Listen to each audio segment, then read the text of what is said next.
Yo, what is up, guys? This is Mind of a Hustler podcast with your host, Sergio Centeno. Today, we have a special guest named Dr. Bautista, who is a really good friend of mine. Today, I thought it was a great idea to have him on the show just because we wanted to talk on a very viral topic, and that is the coronavirus. So it's not to feed off, the clout or, all the viral content that's going on with this virus is actually to share valuable content so that everybody can be safer. He's mentioned some very valuable tips on how to be safer and how to, protect ourselves against this virus. So I thought it would be great to have him on this episode so he could be able to share that with everyone. Thanks, Serge. Thanks so much for having me here on your podcast. I feel blessed being able to have a chance to talk with you, share this message to the people. Guys, as Serge said, I'm Dr. Bautista. I'm effectively a professional nerd. My hustle is medicine and knowledge. I love to, learn about diseases, treat people, do my best to save people's lives, make a difference in our community.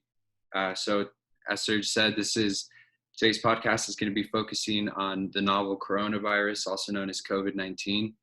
I have two goals really with this podcast. My goal number one is to make sure that you guys get accurate information. I feel that knowledge is power. I'm a big nerd, so I'm a bit biased, but definitely I think accurate knowledge is power. And my next is, to tell you guys and, really explain as to what you guys can do to really make a difference, because Lord knows we need all the help we can get. Definitely. Yeah, so I really wanted him to come on the show, and the real reason is because I need to hear it from a professional, and I'm guessing you do too, right? When we go to the doctor's office, we go specifically to get information from a professional, an expert. We're not going to take the same advice from politicians, from our parents, from our friends. We need to listen to these experts who are actually in the front lines seeing what's going on. And, my man here has been telling me a lot of things that I feel like everybody should hear. So I'm going to go ahead and let him introduce himself and why he's an expert in his space. And then he's going to also share some valuable tips with us. Sure. So, guys, I think part of understanding your source is, where's it come from? Is it valid or not? For me, I've been a nerd since I've been a little kid, wanted to be a doctor since I was 5, graduated from high school in Walla Walla, Washington, place so nicely named it twice. I have in total four degrees. I have 2 medical licenses. My first degree was my associate's in science from Walla Walla Community College. At the time, it was #1 community college in the nation. I have my bachelor's in sciences with a focus in biochemistry, biology, biomolecular sciences, and genetics from Washington State University. I have a master's in science and a medical doctorate degree from Sabre University School of Medicine. I did a lot of my medical training all throughout the United States, but a big part of it was over in the East Coast. I was blessed enough to land some spots like Yale University, is where I did my categorical internal medicine clerkship and my sub-I in internal medicine as well, including my intensive care unit training. And then when I matched into residency, I matched into internal medicine here at Providence Sacred Heart in Spokane, Washington, which is the second biggest hospital in the state of Washington. It's also one of the first hospitals in the Pacific Northwest to get COVID-19 patients. Wow. Yeah, that is, they've been keeping you busy out there. They have, man. It's been crazy. Yeah. No, it's super crazy how it just happened out of nowhere. No one could have expected this.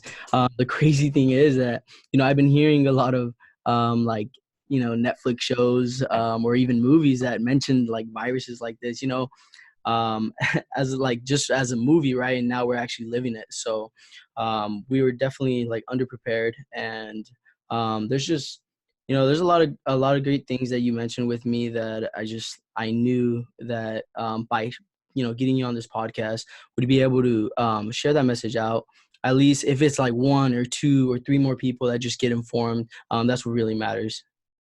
Yeah, I agree, man. We got to share this knowledge out there, you know. Yeah. But actually, Serge, I want to tell you something pretty crazy. So, do you remember the SARS and the MERS epidemic? I don't. Yeah, go ahead and explain that to me, man. Okay, so these epidemics here happened, you know, in the 2000s. They're Okay. big news. They also came out of China.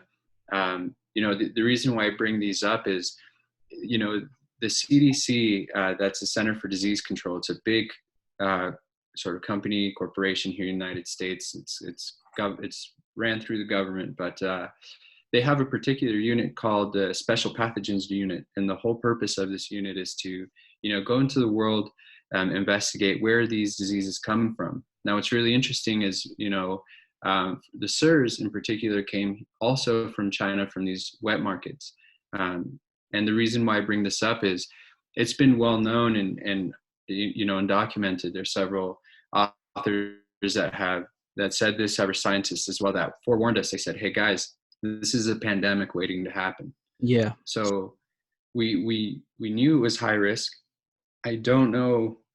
Well, I guess I can make conjectures of why people didn't listen, but you know, the big point is, I hope that from this pandemic that we're going through, you know, we start realizing on the hard facts, and we start taking things serious, because this this is just one of many pandemics that could happen.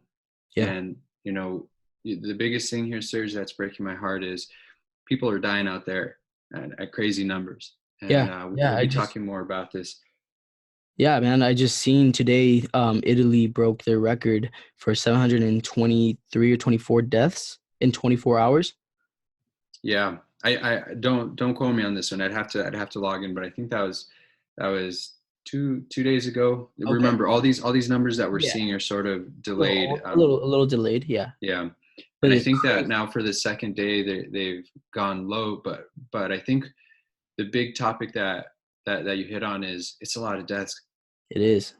That's a lot of deaths in a day, man, from a single thing. And the crazy part is that, I mean, I do know, and you know, a few people that you know, are already infected, and Yeah. you know what they're sharing is just unbelievable, and it scares me, like it really does. But at the end of the day, you know, it's good to be scared. It's because when you're scared, it brings awareness, right? Yeah, I think so. You know, fright and fear uh, are part of, you know, your innate senses. Yep. And I think that it's important right now that we get ready to fight. You know, we get ready, and the way that we can do this is by arming ourselves with knowledge and what to do. In Yep. order to be able to fight your enemy, you got to know your enemy. And I hope that by the end of this podcast, you guys will feel like you have a good grasp, a good understanding of this enemy. Because make no mistake, guys, we're in a war right now. We really are. It's just with something that we can't see, we can't taste, we can't. It's something really hard to grasp on. But we are in a world war right now, against COVID-19, and it's real, guys. It's here. Yep. And just so everybody knows, you know, let's talk about like something a lot of people talking about, the vaccine. You know, it's going to be here soon. There's already medicines that they found that are cures. There's a lot of noise happening, right? Everybody's talking about it. What are some facts that are actually going on right now? Sure. So I guess, you know, what are vaccines? They take the protein structure, because remember, viruses are just little protein blocks, usually RNA. There are some DNA viruses out there too, though, but they take them, they get an inactivated form of it. You know, imagine just like a little piece of the virus that can infect you, Okay. and then they inject it into your body so your immune system can recognize that protein sequence. And Okay. that way, when you get infected down the road, you already have your immune system prepped and ready to both recognize the pathogen and to be able to mount a response. But you know, let's talk about vaccines here, guys. We know that with the influenza virus, we have vaccines, right? Every year, you get a ton of recommendations: get your vaccine, get your vaccine. What does it do? What we know is that it reduces the length of time you're sick if you do get it. reduces the severity of your sickness, and it reduces your likelihood of dying, Wow. which I'm going to refer to on now as morbidity, mortality. And Yeah. that's even if they get the wrong strain, because remember, it's a guess. The WHO, and when I say WHO, I mean the World Health Organization, um, tries to guess which strain of influenza is most likely to hit us. I think they choose 2 to 3. They sort of mount them all inside this vaccine and they hit you. And sometimes they get it wrong. It's really, really tricky to guess which strain's going to get it. But even if they get the strain wrong, you still get these benefits from the vaccine. How long does it take to make it? Well, guys, we're talking in the time frame of months to years. And the reason why is, we're putting in substances into human bodies. There's a lot of testing that has to go, a lot of research that has to go. Now, you're right, Serge. There are a lot of statements out there that they have promising findings here for a vaccine, but I got to tell you, when you see how long it normally takes, to isolate this protein structure to that we see is effective, they have to study, make sure that your immune system is recognizing it, that it's effective. Your immune system is recognizing something that will work when you actually get infected, and that it doesn't get you sick. There's no bad side effects. Definitely. So it's preparing you for the flu and preventing you from, getting worse. Then Absolutely. yeah, definitely. So why weren't we prepared for this specific virus? The interesting thing is, if you can prepare for sort of a family of viruses, okay? Yeah. And this novel coronavirus, I'm going to call it COVID-19 from here on out, okay? Okay. So this COVID-19 virus is a respiratory pathogen. So it's passed by, just breathing. And if you can sort of prepare for one respiratory pathogen, then you can probably, have things in line and in order for most of them. Now, where there was a lot of information saying that this was most likely to come from China, even before all this. Again, remember, and I'll explain why later on here. And well, actually, let's do it now. So China in particular is a hotspot for this disease because they have these things called wet markets. Now, wet markets. Oh, yeah, I've seen those, man. I've seen those. Yeah, it's crazy. It is crazy, but I got to tell you, Serge, they're all throughout the world. There's even wet markets here in the United States, but there's differences. So wet markets are places where you get a lot of agriculture, a lot of farmers bringing their fruits and vegetables. Okay. They're animals that they bring to sell alive. Some of them slaughtered already. Okay. But the big differences is the regulation and the amount of people. So here in the United States, they're very well regulated. They have a lot of hygienic protocols that they have to follow that helps prevent a lot of these diseases. The other big thing is in China, they have tons and tons of wild animals of all sorts. People are really focused on the bats and snakes, but you're talking about badgers, raccoons, skunks, dogs, cats. I mean, really, it's kind of an all goes, and that becomes They a problem. eat everything, right? There's a market for everything, pretty much. Absolutely, insects, bugs. I mean, the big thing that people have to realize is there's a huge population in China, and that requires a lot of food. So, I think it's just out of necessity that they do eat a lot of these wild animals. But the problem is, with anything that's wild, you don't know what diseases they carry. And when you get a wet market that has tons of wild animals, and you have a huge population of, densely concentrated people in that market, it's a perfect storm. It's the perfect storm. This virus in particular, actually the whole family of the coronavirus, which is known Coronaviridae family, they're zoonotic, meaning that they can transfer from animals to humans. And that right there is what kind of caught us it blindsided us. This virus transmitted from animals to humans, and then just because of the properties, it just rampaged human to human. You guys will find out why soon. This happens with respiratory pathogens, all of them, including the flu. Trying to stop it is sort of similar to trying to stop the wind. And what we could have done to be prepared for this is, listen from the beginning, took in serious precautions from the beginning. But since we didn't, now we find ourselves here. Wow. That is very true, I was just taking a look real quick at the population. It looked like they're at 1,300,000,000 people in China. That's Wow. almost like quadruple the amount of people there is in the United States. So just picture anywhere you're at, 4 times that, right? California, 4 times that.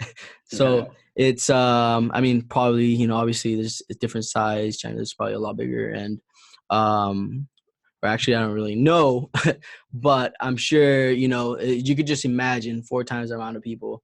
And that's just overly populated, causes a higher demand for food, makes food probably a lot more expensive, which means people got to start eating other foods that are, also easy to get, right? Or easy to hunt down. Yeah, I mean, you see it here in the United States too. The more rural you get, or in a really heavy populated place like New York City, Los Angeles, Seattle, you see that. You see foods are expensive, and survival, guys, is something we all share as humans. And if you started going out to the countries, hunting is very common. How many of you guys know people that hunt, that fish? I'm sure it's the majority. And this isn't too far different from what's going on over there in China. Okay. The only difference is,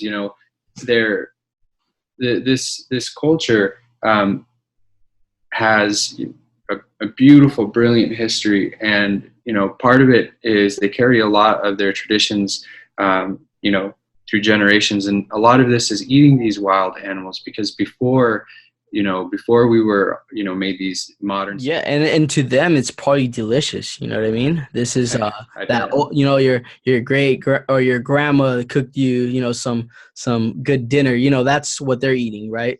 Yeah, me and Serge, we're both we both are Mexicans. Obviously we're Mexican Americans. We're here in the United States, but I was born in Mexico City. The reason why I bring this out, besides to shout out to the beautiful Mexico, is when I grew up, birria was normal, pozole was normal. Definitely. Yeah.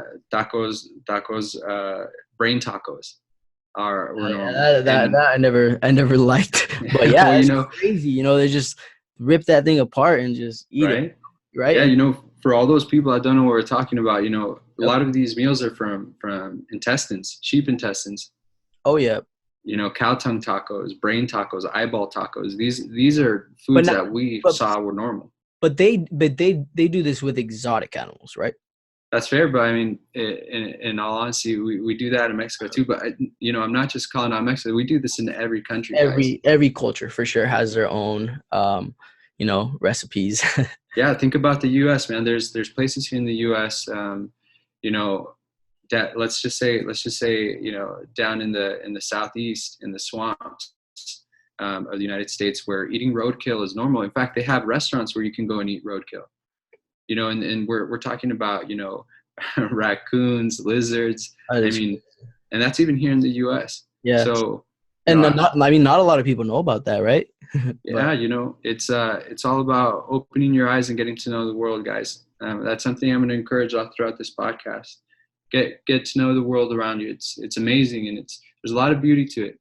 And I think knowing it kind of opens your eyes to some things that we can do in preparation for the future. Yeah, definitely. Okay, so I want to touch on the topic that we're on right now. You were sharing me some some very vital things that that you've been witnessing in the hospital. I know a lot of people, like the main thing is bringing awareness, right, to everybody who's listening to this, and I want them to leave with like valuable ways to be safer. I wanted to also talk about like what is quarantine, right? Is we were talking about it the other day, and I think it's like super it needs to be talked about, because everybody's in quarantine, right? Everybody is on quote unquote lockdown, which some states are and some states are not. But yeah, let's go ahead and talk to us about that. Sure. So I prepared a little presentation for you guys. Okay. I have a couple of things to say before I started, and it's I want you guys to realize that a lot of this information is changing. It's rapidly changing. It's changing because we get to know more of the data, and that makes it more accurate. Okay, so a lot of what I'm about to say now might not necessarily be exactly the same 2 weeks from now or a month from now, Yeah. but the large concepts hold true. The other thing I wanted to tell you guys about is, before I jump into PowerPoint, you brought up some really interesting, Sergio. Quarantine. Do you know where it came from? No. So, back in the day, when most of the travel used to be done by ships, right? Yeah. Like we're talking around the times of the bubonic plague, smallpox, these diseases, What year? What year are you talking about here? 1500s, 1600s, 1700s, Okay. right? Yeah. During these times, remember, and at this time, people didn't necessarily know what viruses and what bacteria and parasites were, but they recognized that something was happening, and a lot of the times it was carried by these sailors. And they realized that if they let the sailors come in to their cities, right, in the ports, they could wipe out a huge amount of their population, right? Sort of like the conquistadors did in Central America, wiped out a huge part of Mesoamerican civilizations, like the Mayans and the Aztecs with smallpox. They brought it by ships, and it spread like wildfire because these people didn't have immunities to it. Now, what did they do? They said, well, by the time they get here to the port, let's make them park their ship outside, not allow them to come into our city, and make them be on that ship for 40 days. Think about the word quarantine. In Spanish, cuarenta is 40. It's a Latin term. And what it means is to be held in one location without travel for 40 days. And the whole point of that was to say, well, in 40 days, if they don't get sick, they probably don't have anything. We can safely bring them onto the ship. But I want you guys to keep that in mind. Quarantine, the derivative of that word, was 40 days of isolation before they allowed you to interact with people. Wow. 40 days. So, yeah, can you imagine that, man? Being on a ship, you just traveled the ocean from Europe, you're hanging out here in, I don't know, let's say Puerto Rico, and they say, nah, you got to hang out for 40 days on your ship in paradise, when there wasn't any air conditioners in the hot summer. Oh man. Yeah, but they were smart, Serge. You gotta roll with the punches. You gotta rock with what you know. And at that time, that was effective. That was effective from Definitely. saving them from these ships that were littered most of the time with a lot of these really infectious diseases. Yeah, definitely, man. It's crazy. And I mean, I had never heard of that word until today. Or not today. I mean, like till this topic, came up, the coronavirus. So, yeah, it's crazy. And what I feel is that there's a lot of people that are like me that don't, never probably heard of this word before, and they're thinking that quarantine is, not going to work, whether if they canceled your work or not, and hanging out with friends, and whether it's like in a small place with less than 10 people. Let's talk about like how it's still really important that you try to stay like to yourself, right? Oh yeah, and Even I like a have group of 10, like, which is like recommended, I believe. No bigger groups than 10, and like 6 feet away. Didn't you say like that? You had mentioned before how long this virus lasts on items, on things you touch. So that, I mean, I think everybody should know that as well. Of course, and then just to clarify, guys, really, it's there's not even a number to it. The whole point of quarantine is you sit and you do not interact with other humans. And does that mean, going to your mom's house, going to your friends, hanging out? What does that really mean? Because does that mean literally staying in your room and, blocking yourself away from socializing?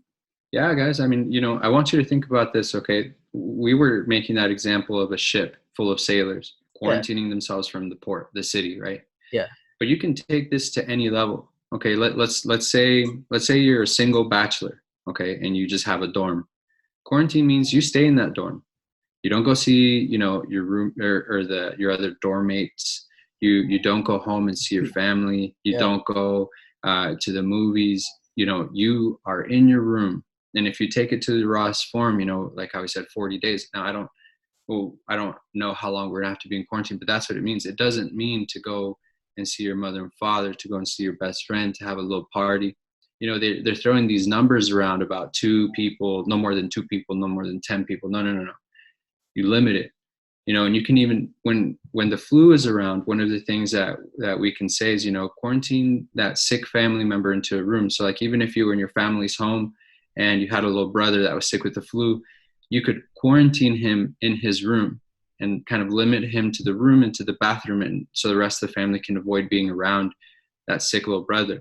That's also a form of quarantine. It's not as strict, because like obviously he'll have to have a family member to care for him, but and there's still some cross contamination, but it limits the spread, and that's all we're trying to do here.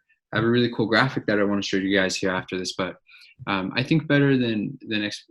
Well, how about this? There's a lot of ways we learn.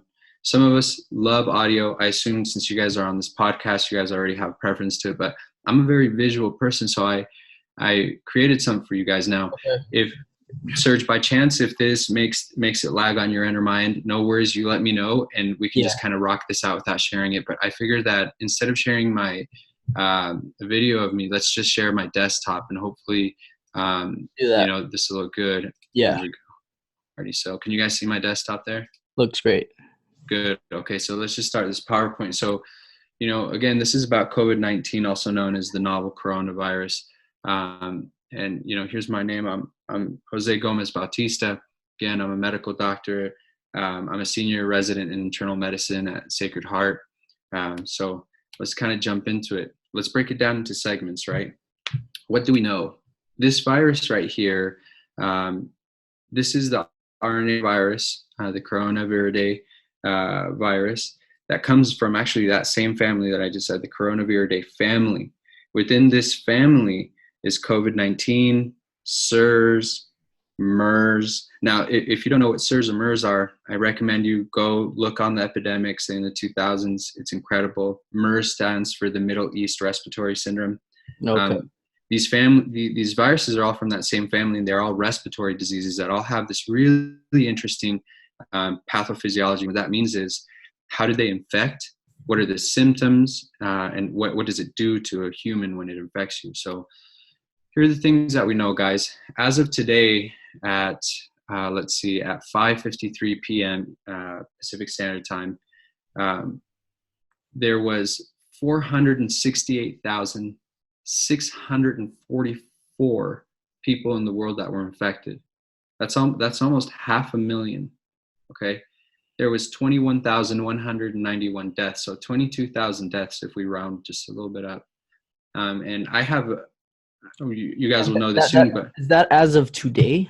Yeah, as of today at 5:20 or 5:53 p.m. I could have sworn there's already 50,000. That's what Trump said on his latest press conference. Well, these numbers, guys, are only confirmed cases and deaths, and what we're seeing all throughout the world is people are dying in their homes. Okay. And if they're found dead in their homes, they'll do the test sometimes to see if they were infected with corona, and if they were, they'll be counted. But most of them aren't. We live in the United States, guys, and most of these areas in the world, poverty is very real. It's very real. They don't have the ability to test people, man. These numbers are highly, highly, highly underreported if you want to take all cases. And there's also a huge lag. 5 to 10 days is how long you're having to wait for a result. So these numbers that we're seeing now, I think, are very, very small compared to what really is out there. Yeah, and in the U.S., for those that are from the U.S. Listening, like, we have it, pretty great, right? When I've gone to visit, Mexico, that's where when my grandma was alive, I would go visit her, and we would go to like the clinics there, hospitals there, and wow, and that's just Mexico. That's right down, the border, right? Absolutely. Like, it's just crazy. Like the assistance they had, they was so unsanitary. And I mean, not to talk bad about it or about Mexico in any way. I'm sure there's great hospitals as well, but there's some of these poor towns and cities that don't get your latest, hospitals with all the equipment, and sometimes are understaffed as well. And it's just crazy, like we're seeing something like huge, and a huge impact. The US is having a huge impact because of this virus, because it's spreading a lot over here. But the thing is that this is like, we are like, just like Italy, right? Like, it's crazy that, what has happened over there, and we're kind of seeing the ripple effect, and that is like, it's only increasing, right? So it's really important to be aware, be aware on how to prevent this from going into your home, from going into your grandparents, your parents, the ones that are more like fragile to these viruses. So yeah, I mean, I just wanted to say that it's like, Yeah, of course. listen. It's important, guys. It's important. It's important to know this. It's a staggering number. Yeah. And the other big thing here, Serge, is that it has this thing called an R naught value. I don't know if you can see I guess you can't see the screen or my cursor on the screen, but the R naught value is this number that's given to viruses in relation to how infectious they are. Okay. How many people do they expect to be infected by one person? The R naught value is anywhere from 2 to 3.11. So 2 to 3 is really where it's at. We don't know yet.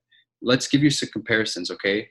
The regular flu that we get, its R naught value is 1.3, meaning that for every person infected, like if I had it, on average, I'll spread it to 1.3 people. Now, obviously, there's no such thing as a 0.3 person, but you average this out over, let's say 10 people. Okay, us 10 people by that R naught value should infect about 13 in total. So this coronavirus is somewhere between 2 to 3. How lethal is that? Well, the Spanish influenza of 1918. Okay, guys, and again, I'm a huge history buff, as you can tell. It killed anywhere from 3 to 5% of the world's population. And this is just what the flu virus. What was particular about this virus was that the R naught value was 1.8. So it was a lot more infectious than the regular seasonal flu is. It also caught people by surprise. And if you guys love history, I highly encourage you to look into this. It's incredible how many parallels there are between that pandemic. That was the last pandemic that we had, by the way, guys, 1918, Spanish influenza. There's a lot of parallels between that and what's going on today, from how it started to how they reacted, which was, too little too late. But all right, so let's get just some more basic data. So once you get it, Serge, like let's say you're getting your coffee. Do you like coffee in the morning, Serge? Sometimes. Okay, let's say you're getting your coffee, you're going to the gym, and you breathe the same air that somebody who's infected is exhaling, or they just coughed. You walk into that cough cloud. Yeah. Like, let's say you went into the restroom in a public gas station, and small restrooms, compact, and someone just decided to blow their nose and stuff like that, and then wash their hands. Those handles are still dirty, right? Yeah. Or going with that bathroom example. Yeah. There are cases that this has been found in poop, in the feces. Wow. So someone that just had a bowel movement, they pooped inside of the toilet, and then they flushed it. And for those of you guys that don't know, when you flush a toilet, it splashes so much particles. What he's saying is that this is really, really like contagious. Gloves, throwing hand sanitizer on, wearing a mask is not going to prevent it. What's going to prevent it is quarantine. Stay your ass at home. Literally. I mean, that's just the raw truth to this, right? Yeah, it's the truth. As much as we can. Obviously, there's things we have to take care of. I understand. Some people have to work. But skip going to your friends, skip going out to go buy that one thing that you needed to buy that's maybe not necessary.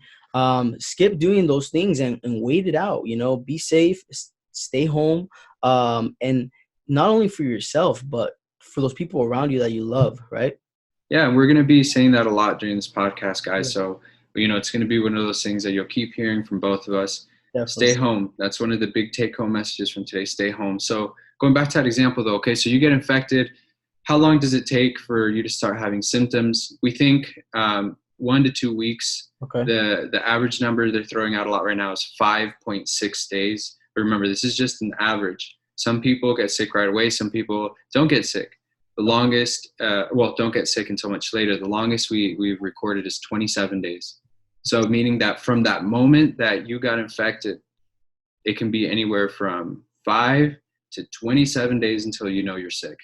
That whole time, that virus is replicating in your body, and you're infectious during part of that time. You know, that's the problem. And this is a respiratory pathogen, so it infects, the mucosa in your lungs, your windpipe, your trachea. It lives in the back of your throat and your nose. And as you're breathing, you can, you're getting some of these viruses into air droplets, and you're breathing them out into the air. And they can stay up in that air for up to 3 hours. Okay.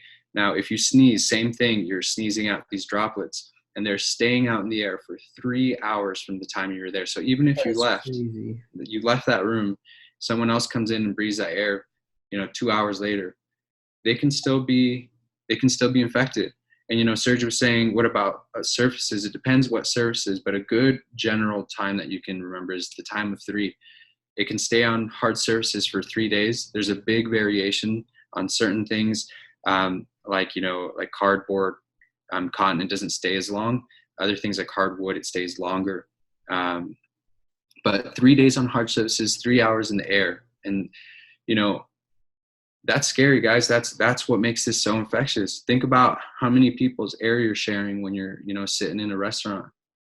What about when you go to your friend's party that has, only 10 of your close people with you? It doesn't matter. 10 people are sharing their air, and they're sharing air that, think of the likelihood that you've been infected. Go back in your mind the last 2 weeks. Where were you? How many times were you in a public place? I'll tell you, like myself, like after talking to you, like I wasn't taking, before I wasn't taking quarantine as serious. That's why when you started explaining all this to me, and I like literally started hearing some of these facts, I was mind blown, and I knew that I just had to change things up, and take it more serious. I'm glad you did, Serge, because that's the thing, guys. We can always learn and make a change. So Serge did make a change, and I'm proud of him. And we wanted to, share this info because, guys, sometimes we make decisions without knowing, and like we have to change our behavior without knowing. For folks that are just told, hey, there's something big going on in the world, like stop living your life, I'd get frustrated unless I knew the why. When you start finding out these things, about the virus, how easily spread it is and why it's easily spread, like why, how we just talked about it being in the air or on hard surfaces, even long after we're gone, that it starts really drilling in the why. And when you know the why, usually most people are motivated to change. The real scary thing here, guys, is if you take everyone into consideration, how many of the ones that are infected will eventually need to go to a hospital? We know that's anywhere between 10 to 20%. That means 1 in every 10 or 1 of every 5 infected are going to need to go to the hospital at some point. This last bit, I just want to answer. It's interesting. So how long is it in your nose and your mouth and your lungs, right? Like how long are you breathing out this virus? We now know how long until you start having symptoms. But what we found is that usually after people stop having the infection, that virus can be within you anywhere from 19 to 37 days. So, this is how long it is. 19 to 37 days since infection. That's how long it can be with you. Now, if you're still sick and have symptoms past that, this number changes, but this is why it's so dangerous, right? And this is from a Lancet study that was based out in China. They were doing nasal swabs and seeing if there was viruses in some of these infected people's noses and throats and lungs. And they were finding them up to as long as 37 days. And a lot of this time they were done having the symptoms and they were still infectious, leading again, stay at home, So the U.S. guys, for those of us that are just listening, what I'm showing right now is just a big picture of the United States. Oh, and a quick, by the way, I don't own the rights to any of these pictures. The first picture is from the CDC, again, the Center for Disease Control. I have a link to all my references in the back so that you guys can use them. This current picture I'm showing you of the United States, Canada, and part of Mexico is from John Hopkins. It's going to be one of the things I'm going to tell you guys to go to. But what it's showing here, the red circles are the areas that have the concentration of infections now. This is what it was 2 weeks ago. It's already pretty scary. But we're a bit, actually, let's see, it was is less than 2 weeks ago. It's like 10 days ago that we're showing here. That already looks scary. Okay, so real quick question. Yeah. What was the first case, or when can you, like, professionals predict was like around the time this coronavirus actually started? Because I mean, I'm hearing a lot of people say, hey, I had the coronavirus already. I'm pretty sure I had the symptoms, everything they're saying I had. And I mean, they believe it, but what's the truth behind that? Sure. So we now know that there's actually been documented cases of coronavirus as early as November of 2019. So guys, we're not even talking about 2020. We're talking about late last year. So this has been public information for the past 4 months, or yeah. Yeah. Let's see, what are we on, March? Almost 5 months. Yeah, 5 months. Yeah, you're right. I wouldn't say necessarily public. I caught wind of this January, so I was even late to the party. But realize I'm a doctor, and a lot of this that I love to do is read articles and medical and science articles that I was reading. That's where this came up as early as January, and that's what caught wind, because of this particular infection is just so aggressive. Yeah. So aggressive. And that caught my eye. So yeah, as early as November 2019. Wow. And that was over in China, guys. Just to like, what do you think, like, what did we do wrong? What do you feel we did wrong? Do you think we act too slowly? Do you think we're acting slowly now? How do you feel I mean, obviously we're not politicians here. You're looking at it as from like a medical side, a health side, and what you're seeing.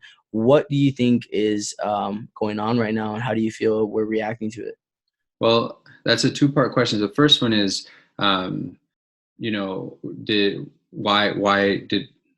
did it go the way it did? Were they too slow at the beginning? And they were. The problem was doctors in China were noticing that there's a lot of people that had these respiratory symptoms. They were having trouble breathing, their lungs were full of fluid, and they were requiring mechanical ventilation. And they came in with these symptoms that were like other respiratory diseases, like influenza, right? But just more people were having these really severe complications.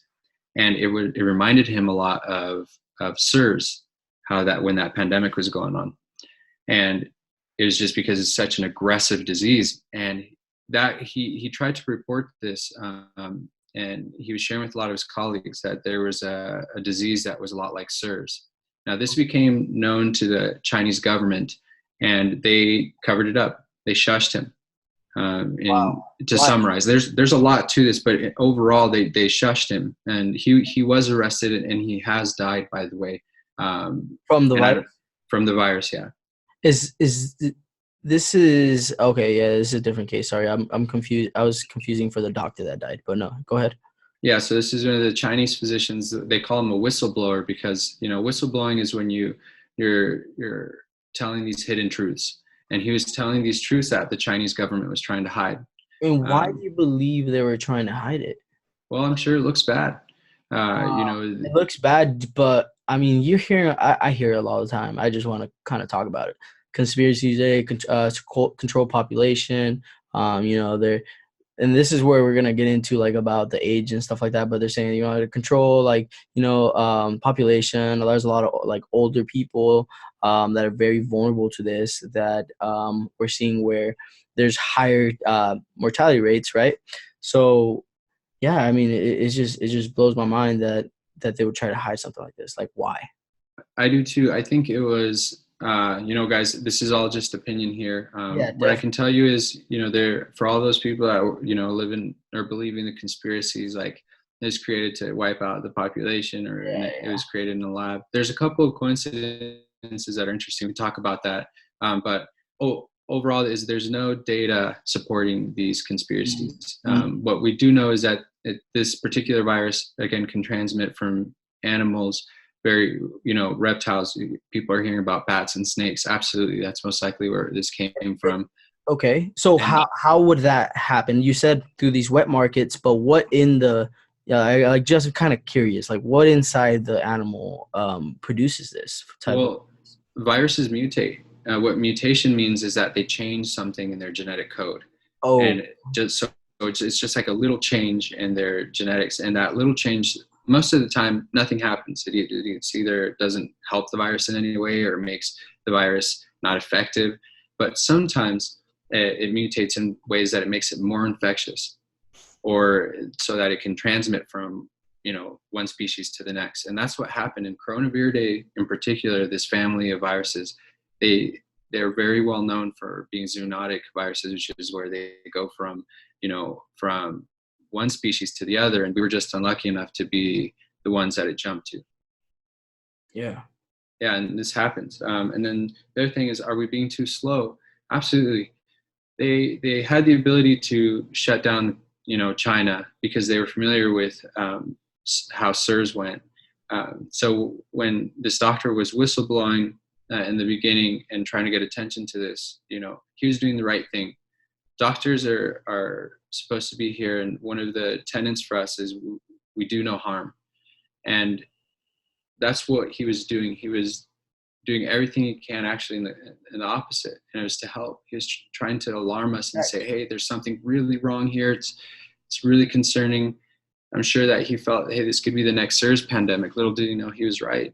And are we doing too little now? Yeah, I do. I think. When was that reported? In November, you said, of 2019? No, that was some of the first cases. I don't know if he was the one that found the very first case. But I think it was early 2019. Yeah. But he was aware though, and he was trying to let everybody else know. Yeah, I'm sure. And if you just look him up, I'm sure even Sergio, if you want to look him up right now. What's his name? I'll take a look on my phone real quick. You can just do Wuhan, China, first doctor that whistleblowed about coronavirus, and I'm sure his name will come up. And unfortunately, he has died. And they'll say, Chinese whistleblower physician that tried to alert us of coronavirus has passed away. And it'll come up on Google right away. While Sergio looks that up, and Sergio, interrupt me once you find it. We talked about the world numbers here, but now if you look at the screen, the U.S. Okay, our population.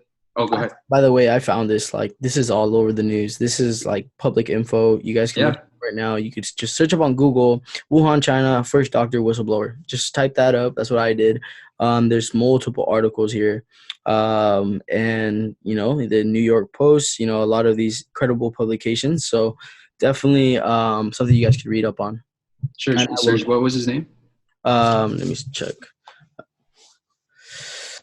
Let's see. Li Wenliang.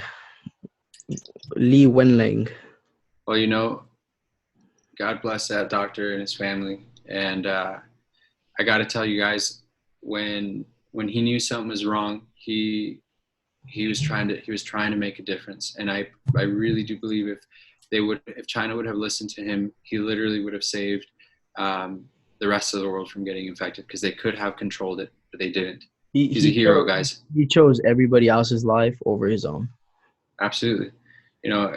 When you see something this scary, guys, remember, it's something we can't see in the air. It's ever looming. When you see that, it's killing so many people, and you're there on the front lines. And I want to touch on something real quick, man. Go ahead. Let's just be real here. Like, you're a hero as well. Like, you're out there. You're in the front line. You're in the ER, right? So I'm all over the hospital, but as of right now, you're technically in quarantine, right? Yeah, so, I am. And like, what's going on right now, and what you've seen? Because honestly, what I really want to touch on, how these doctors and nurses are like really true heroes. Like, they're out there protecting everyone. So us, if we just do our job, if we just can stay home, like, one more time, take that, like, don't take a trip wherever you're planning on going to the store, whatever. You are not only, helping your own family, but you're also protecting the front line at these hospitals that are choosing other people's lives over their own. I got to tell you, Sergio, I don't feel like a hero. I'm just doing what I feel like I was put on earth to do, and I'm sure a lot of these doctors and nurses feel the same way. But Yep. I agree with you in that sentiment that I do feel like they're the heroes in this, but so is all the other first line responders are. Everybody. People forget about this. Luckily I've been seeing some this come up in the media, but those people that are having to work at the supermarkets that are doing these essential jobs, Yeah. the firefighters out there that are still on the front lines, paramedics, we're a big team. Yeah, We we are. always we look at the nurses and doctors because they're ones that are hands on, but it's a system.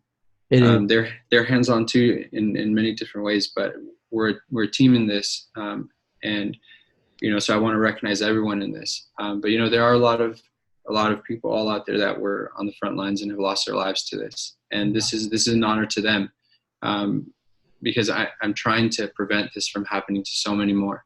And again, that's why I'm so thankful I was here on the podcast with you today. So guys, I'm realizing that if I go at this rate, this is going to be a really long podcast. I'm sure me and Serge can get together.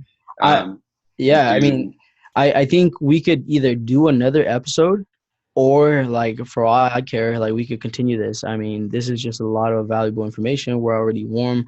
We're hot. We're going. So Okay, yeah, I'm game. Let's do it. So yeah, okay. So I guess back to this, guys. I'm willing to take my time here for this. You can make this a long podcast, divide it to episodes, whatever. But I'll give you my time. Really important. Sure. So here, the U.S. How many people are there in the U.S.? There's 330,414,717 people. Guys, that's I like rounding it. It helps me in my head see that. That's 330,500,000 people. That's a lot of people in the U.S. Currently, there's 65,797 cases in the U.S. with 935 deaths. That's 66,000 cases of confirmed COVID. There's tremendous more, if you ask me, but and that are unaccounted for, and then almost 1,000 deaths. So, how many of the young folks? I'm really hoping that this kind of spreads to all ages. But how about young folks? That there's this myth that we're immune to it or that it doesn't hit us that bad. Well, CDC estimates that about 14 to 21% of those between the ages of 20 and 44 are going to need to be hospitalized. So about a fifth, 20% of people between the ages of 20 and 44 are going to need hospitalization at some point. That's crazy. How old are you, Serge? 25. Yeah. I fit right in there, I'm 29. I'm right there too. Yeah, and this is why I feel like it's super important. Like, I'm sure everyone knows, that it's very it's very dangerous for the elderly, but we need it. Like, this is very new. Like, we do not know how this is going to play out. And like, further information is proven to, affect us too, those over the age of 20. So it's not just your elderly, it's us too. And yeah, that's why, like, this was just really mind-blowing to me. And yeah, I just can't stress about it enough. Yeah, I agree. But here's the scarier part, right? So all of this is scary, but it's important to know because it lets you know how underprepared we were and what we can do in the future to prepare. Let's talk about the hospital. So you asked me where I work in the hospital. In internal medicine, I specialize in the adults between the ages of ideally 14 through the end of death. I say as low as 14 because even though a legal adult in the U.S. is 18 years old, we can in times of need go down to as young as 14 years old as physicians. But I specialize in this, and then I specialize in all of internal medicine. But remember, guys, I am a senior resident. I still have, a year and some change. I think 15 months before I'm fully specialized in internal medicine. I'm already a doctor but I am a resident physician specializing in internal medicine. But, I work about 80 hours a week. Well, I should asterisk here. I have to average less than 80 hours a week. Honestly, right now I'm averaging around 60 to 70 hours a week, and that's only time in the hospital. I do this every week, all weeks of the year, except for 4. So I'm grinding on the front lines the majority of my conscious time. And this helps me because I am a sponge for information. And what I do in the hospital, though, is if you're sick enough, if you go to the emergency department, the emergency room physicians see you, and you're sick enough to need to be admitted or to be, brought into the hospital for more medical, then internal medicine is who admits you to the hospital and then takes care of you throughout your stay at the hospital. And then depending on what your other needs are, we either get help from a specialist if they're needed, like surgery, or we send you to a different department like the intensive care unit, which we'll talk about a lot here. Now, the reason why I bring that up is, what's the difference? Well, think about it, guys. If you are in the emergency department, you're already really sick. That's some of the most sick times of your life. And Yep. Most of the times our emergency medicine docs are wonderful. They can stabilize you. They can, make sure you're doing well and send you home most of the time. They only admit the most sick people. And then I bring you into the hospital, right?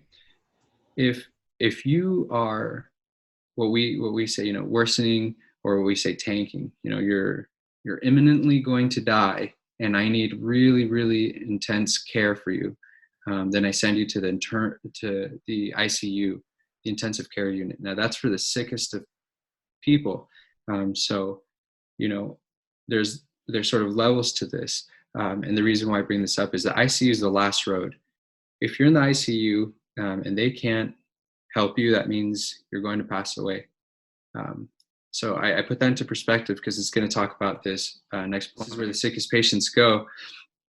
Why does that matter? Well, in the entire US, right, there are only 95,000 ICU beds in all of America. That's per the American Health Association in 2015. I want you to think about that.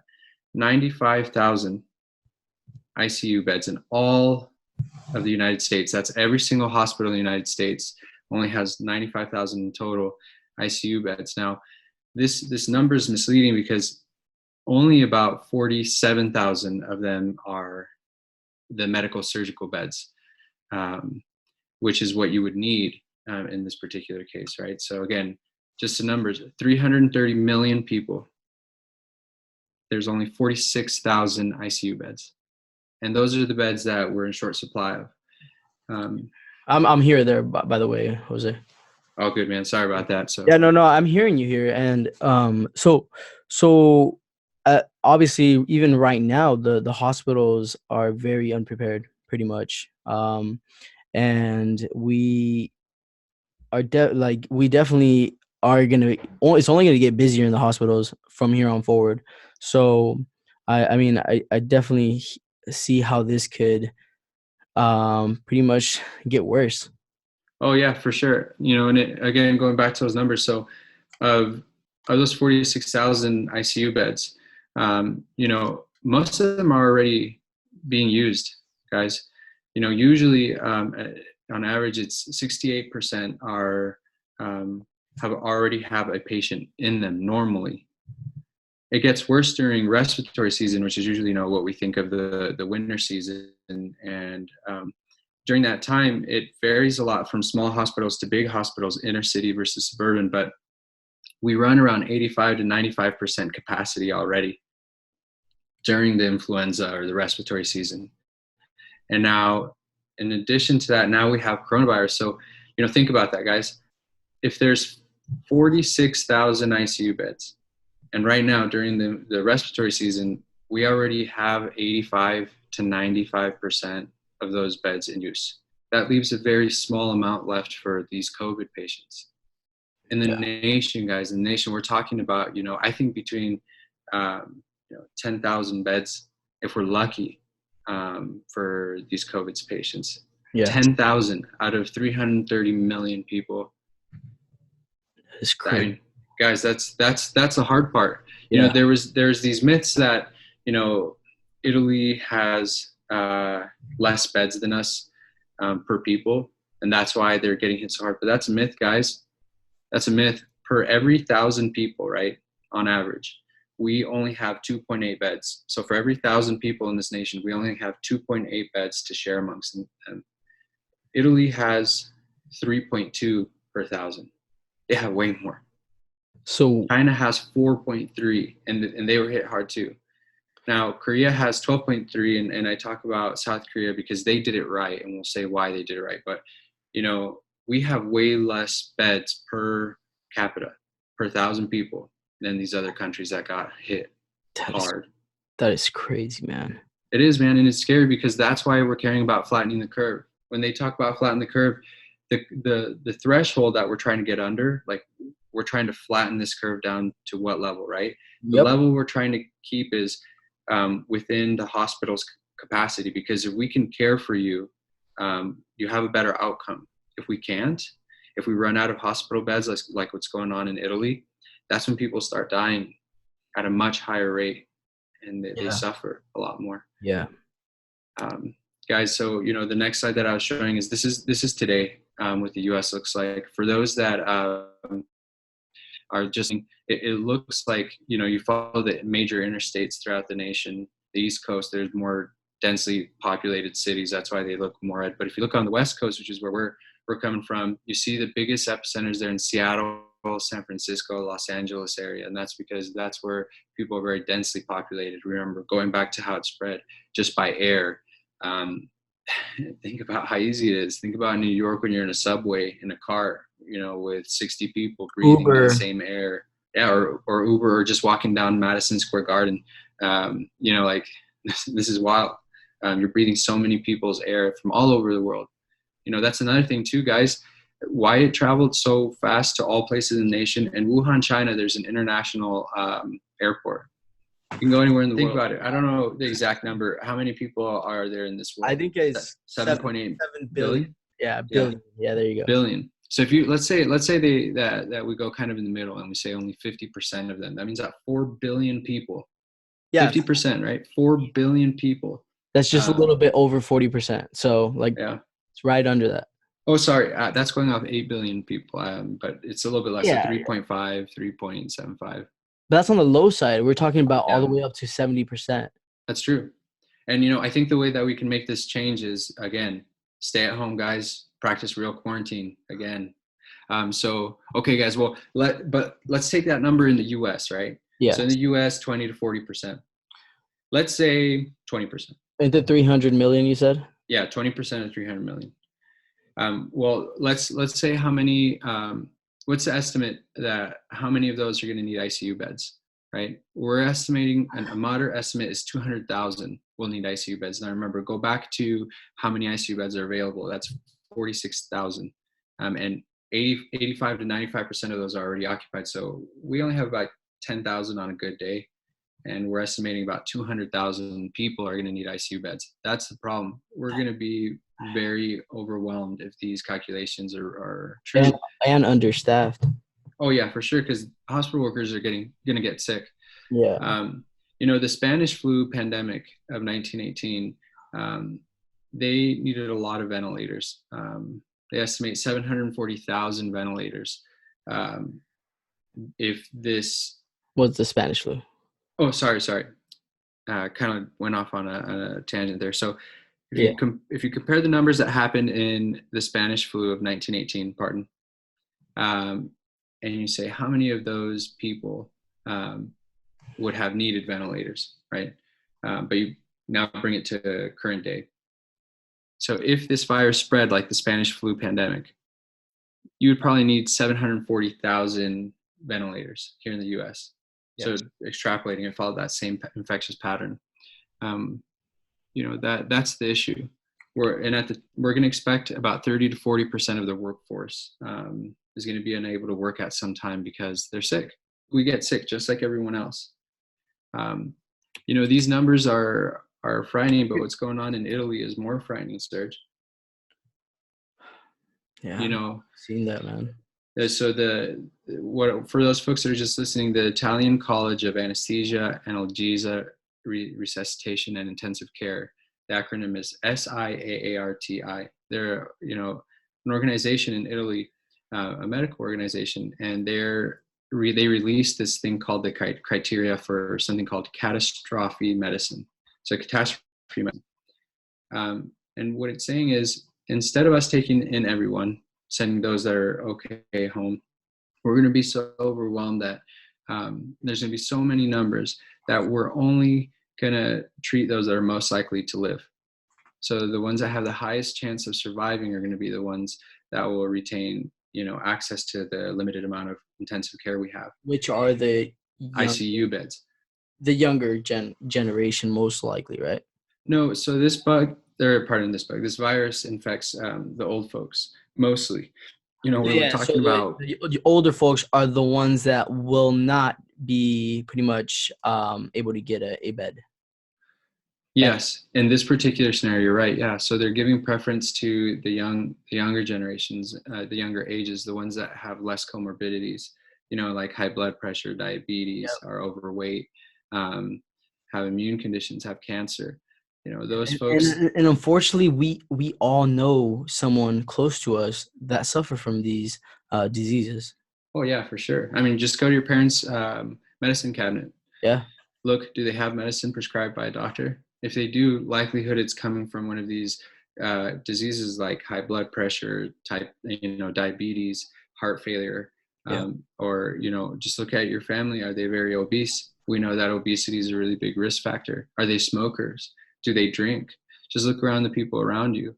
Those people have, a higher likelihood of getting more sick and requiring this intensive care. What's going on in Italy is heartbreaking, Serge. So what's going on is they're having to choose to intubate. And actually, this is a quote, so I'm just going to read it. This is from a doctor over there in Italy. For the past few days, we've had to choose who to intubate between 40 to 60-year-old patient who both are at risk of dying. So they have to choose between that 40-year-old or that 60-year-old. Who am I going to intubate? It's excruciating. We cry about it, but we don't have enough ventilators. Must be heartbreaking. They're having to say, I'm sorry to this lady that's most likely the age of their parents or the age of a loved one or a friend that they know, and say, no, I can't intubate you. I'm going to intubate this 40-year-old because they have a more likely chance of living. That's fucking nuts, man. That's it crazy. is. That's heartbreaking. Yeah, that really is heartbreaking. That's why it's not even like for me. Like I mean this, like I could have just took all this information and put it in my like remembered it and started applying it, but it's not even about me. It's about everybody that will be affected, and us that are younger. We have higher chances of surviving this, but once we get into that older generation, they're the ones that will suffer, and those are our parents, those are our grandparents, those are our aunts. And I know for damn sure I don't want to see any of my family members or any of my friends' family members or anybody that I know be hurt from this. So we got to do our job and stay home. Absolutely. We do, guys. All of us have family members that are older or have disease. I have a strong suspicion we'll all know at least one person. Well, we'll probably all know many people that unfortunately were touched by this, that were infected. We probably already do at some, in a lot of places in this country. And for the doctors over in Italy, they're having to do something, I can't imagine what they're feeling. They're having to say no to one human being and give those resources to another human being that's more likely to survive. And that's heartbreaking. That is heartbreaking. The death rate when you can't get this sort of intensive care is very high. So is there any way to produce like more ventilators to catch up to this? There is. Okay. And so, man, going back to history, guys, what made us amazing as a nation in the world wars was that the United States is an industrious country. We all got together and we started working, everybody got out to their factories, to their businesses. They all got together for a common goal. And that's what made us a powerhouse in these world wars, you know, creating planes, tanks, equipment, machines, you know, weapons, food, everything to support the cause. You know, what we're seeing is that's happening here in the US now. There's a lot of companies that are promising, you know, famous ones that you can think of right away is Tesla, Facebook. promising, yeah, Facebook. Apple is giving some masks, but you know, I think it's GM is also jumping on the Tesla bandwagon, and I shouldn't say that, but they're just jumping in to help as well by creating more ventilators, and they're trying to address numbers that we foresee, which is, you know, that's where we're going to have limitation, and they're trying to catch up to it, and I hope that they do. A lot of people are helping, but the problem is, you know, guys, this is exponentially spreading, And and the way that we can stop it is by truly staying at home. And if we can do that, we're hoping to get enough ventilators available to be able to address all the people we think are going to be sick.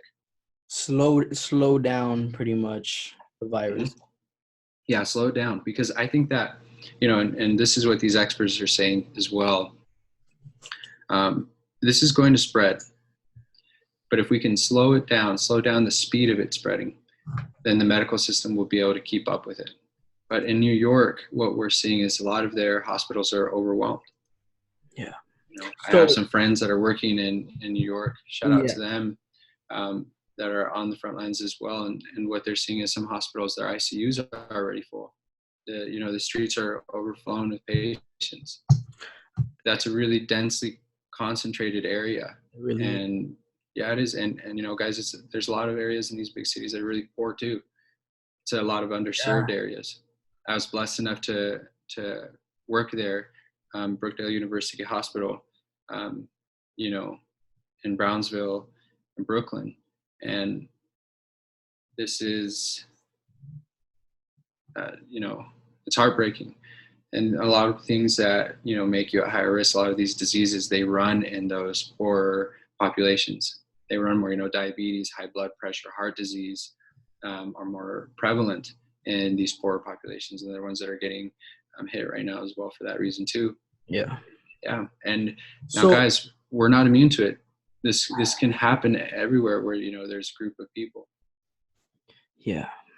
So I had a quick question. Now I just remembered that you said that was it South Korea that was very prepared or did handled it well and they're having great results, or is it North? Did you say?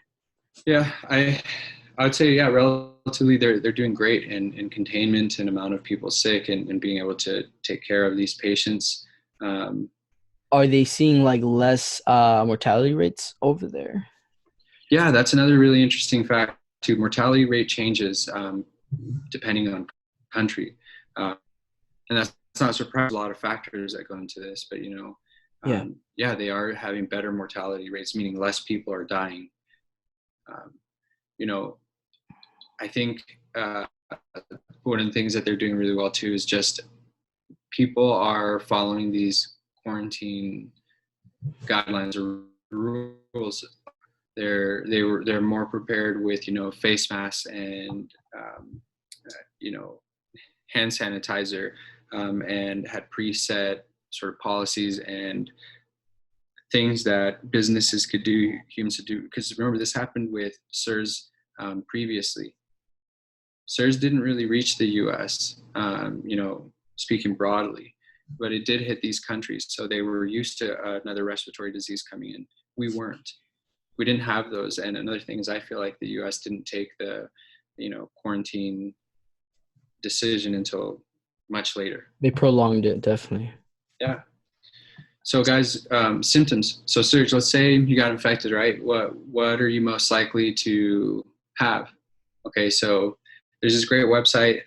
It's Our World in Data.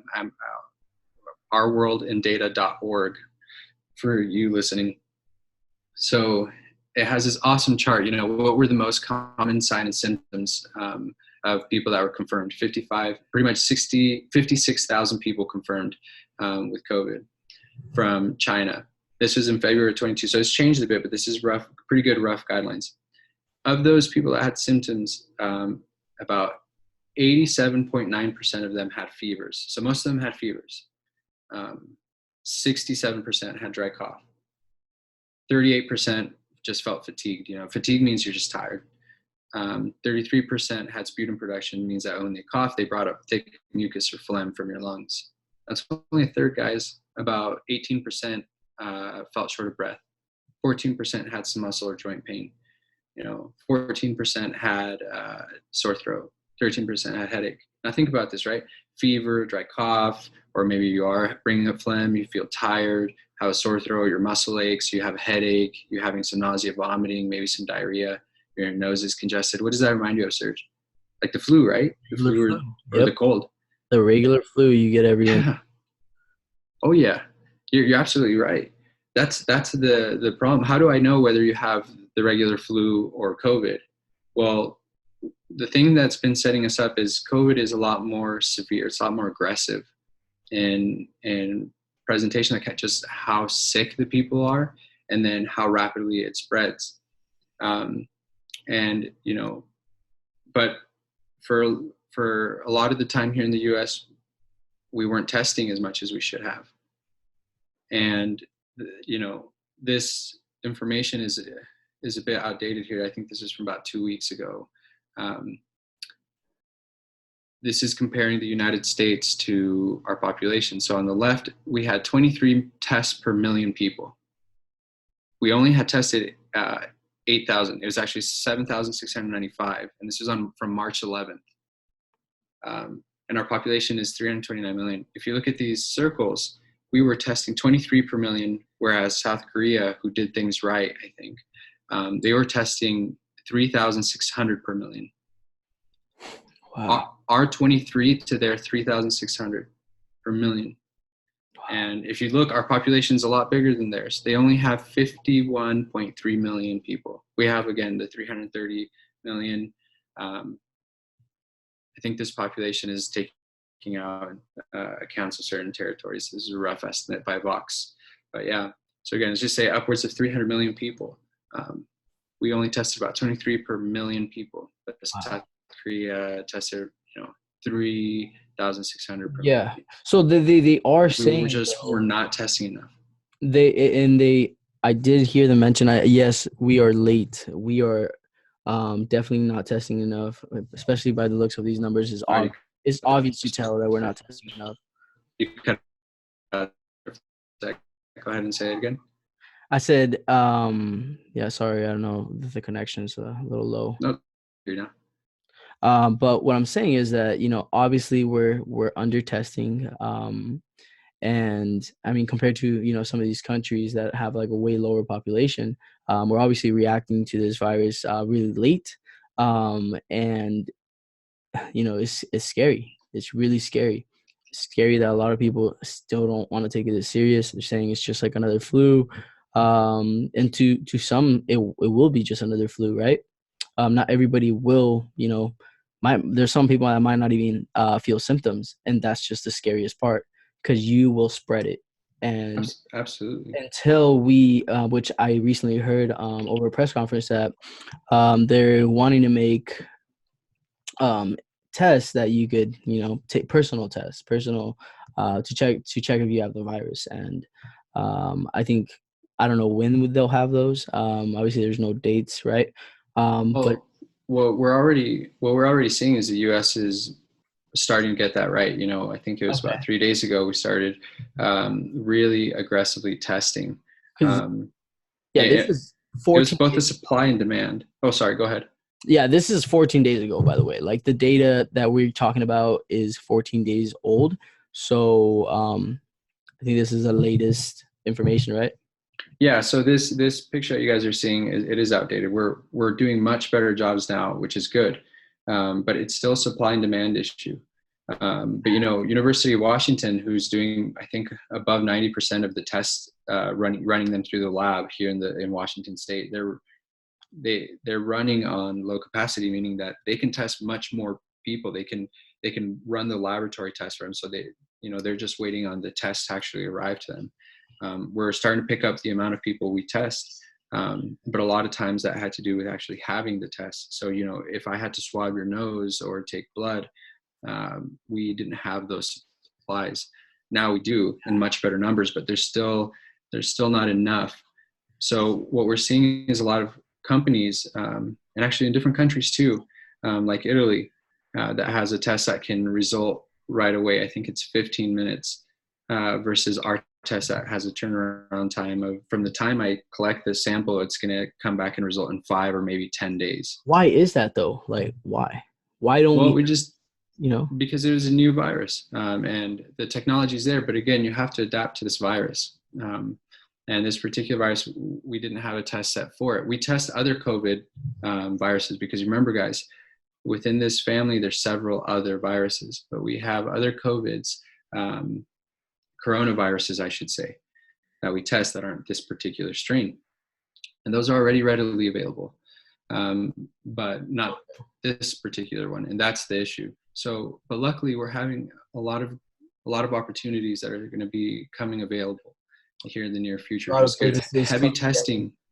Yeah, they'll come together because a lot of testing is sort of one of the best weapons, because if we know who has it and we can isolate them, we're again going to effectively quarantine the virus until it dies off.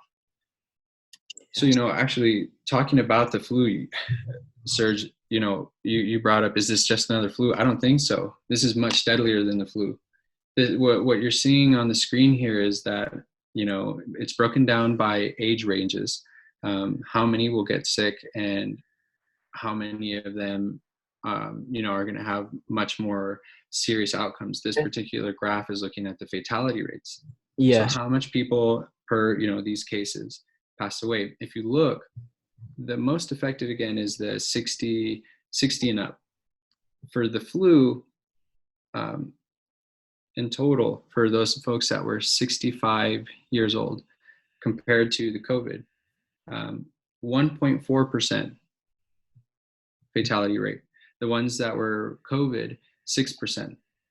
So effectively, it was 4 to 7 times higher mortality rate in COVID. So, you were 4 to 6 times more likely to die if you had COVID and you were 60 years old and up. But now let's look at it for our age range, right? 20, what you said, you're how old, Serge? 25. 25. Okay, I'm 29. So we're from the 20 to 40 year age group. So in the flu, 0.2% of us passed away. 0.02, I should say, actually. So is that 2 out of every 1,000, right? 1,000. 0.02, you said? Yeah. Should be right. Yeah. So now look at us for COVID, 0.3. So wow. three out of every 1,000 versus 200 out of every 1,000. Oh, sorry. I think you got the numbers a little off. I think it's 30 out of every 1,000 rather than 2 out of every 1,000, right? There we go. Sorry, guys. And that is, slow night. I know this has been a really long podcast, but I mean, I think we're touching on a lot of topics that need to be talked about, and I mean, this is the time for it. And I'm a little bit tired. I know you're tired. I know you've been a little bit sick lately. So I know I'm really thankful for you to taking the time. And I know you don't feel so well. We were talking about it, how you weren't feeling too well, but you were gonna try to make it happen. And I'm super thankful. I'm super blessed to have you on here, bro. I just want to tell you that. And this is a lot of valuable information that people need to be aware of. And I mean, I just, was praying that you could be on this show today because, the faster we could get this information out, the faster we could affect other people's lives. Of course. And I feel really blessed to be able to spread and to be here as well with podcasts, talking with you and with everyone that's listening as well. And I appreciate it, man. I do feel a bit under the weather. Yeah. And we'll touch base about that after this presentation. But, I'm happy to be able to do exactly what you're saying. Just spread this information. Guys, what you hear everywhere, this flattening the curve.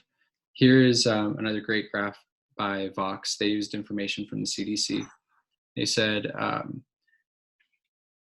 what is the healthcare system capacity? And that's what that dashed line is, okay? That's running across the screen. Well, what do we expect? If we just go about our daily businesses as we were before, we're going to see this huge peak that completely passes the healthcare system capacity. So effectively, there's going to be so many sick people that we can't treat all of them. Yeah. Versus if we do quarantine, we, specifically during this time when it's outbreaking, when it's first hitting the population, we can get it down below the healthcare system capacity, and that is better outcome for everyone. And we have to work together as a team. Like, we do, guys. We are all a team. We gotta literally be team members and do your part and do your best to be home. Understanding that obviously there's a lot of people with jobs, and unfortunately they have to be there. But this is super important. It is, my friend. We look at, well, a lot of people ask me, well, what is my percentage chance of dying? Like, how likely am I to die? Okay. Per my age range. And that's where the data is. Like, what we're seeing here, this is based off China's data. And again, this changes per country. So it's a bit different in Italy, it's a bit different in South Korea, a bit different here in the US. But what they found from data from January this year is that, if you're 80 years old and up, you had an 18% chance of case fatality rate, or that was your case fatality rate, 18%. Okay. That's a lot, guys. That is. That is. It's 2 out of every 10. Yeah. Almost 2 out of every 10. Yeah. And you look at people, from 50 to 59%, only 1.3% of those are going to die. Out of 50 to 59? Okay. Yeah. And then you look at people, again, in our age range, 0.09%, 20 to 29-year-olds, only 0.09% case fatality rate. But the good thing is, look at the 0 to 9-year-old. That's 0.01. That's less than 0.01%. Yeah, God bless it. God bless that. Yeah. Yeah. Our little ones, guys. So for all those mothers and fathers out there that have young little babies, or that have niece, nephews, just a loved one or friend, or no friends or family that have little kids, from 0 to 9 years old, so far we're seeing that it's a less than 0.01% chance of passing away. And that's so good. Luckily, it doesn't affect that age range, but the problem is, if you look at how much it affects these older folks, really you see the big change in 60 and up, a very large increase in the case fatality rate. And this data, like I said, changes by country. So Italy is different than India than the US, but again, there we're seeing as high as 14.8% average in 80 and up. But, so far confirmed cases, it's 21.9%. So it's actually much higher. One out of every 5 was dying if they were 80 and up. Wow. Yeah. It's horrible. It really is, man. And it's scary, but luckily 0 to 9-year-old, again, in India and in Italy, no fatalities. Talking about the doctors, right? The ones that are there on the front lines, that we need to run those ICU beds and the hospital beds and do surgeries. This is per 2018, but remember we said the biggest change was 60 and up. Well, 56 to 65-year-olds, that makes up 29% of all physicians. So, shy of a third of all physicians are above the age of 56. That's in that high category range of, high case fatality rate. So if you add up from 56 and up together, it's 29 and 17%. Wow. Guys, that's almost half. I mean, let that sink in, right? Almost half of our docs are in that high risk, and they're probably going to get sick. And unfortunately, we know they'll have a worse outcome. So you mentioned how, there was different information going about, and things that you guys have been noticing was that at first, it was saying that the elderly were going to be affected the worst, right? But then we started seeing that 20-year-olds were also getting affected a lot. What makes that difference? What is it that that we haven't had enough cases to really understand this virus, or is it are we getting better? Because obviously these numbers are 2 months old. This is last year, but I'm talking about the previous slide before that. They're about 2 months old. Do you feel that the percentage has gone lower in mortality rates or have increased? Great question. I'd have to take a look. What I can definitely tell you is it varies per country. So Yeah. Italy, we're seeing much higher case fatality rates now And why on is that? average. We don't know, to be Because honest. they One have, of the things that's definitely a factor is Italy's has one of the oldest population in the world. Um, I can't quote you the year, but it's the most recent information I know, but it's the 5th oldest for people in the world. So, they have the oldest average age. So they have a very old population, and yeah, old people are the ones 60 and up are the ones that are most affected. So I think that's definitely a big factor, but there's got to be other factors at play, because when we look at their young population, they're also getting highly affected.